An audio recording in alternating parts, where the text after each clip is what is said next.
سلام، امروز اومدم با آموزش بافت تل. ابتدایی قسمت از جلوی سر را تا پشت گوش جدا میکنم و بقیه موها را پشت سر میبندم. قسمت جلوی سر را کاملا ژل مو میزنم و با شونه پرز موها را میگیرم.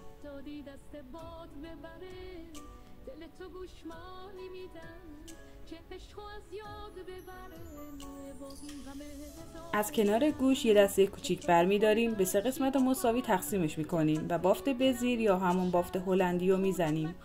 برای بافت تل دقت کنید، از یک طرف مو از کف سر جدا میکنیم.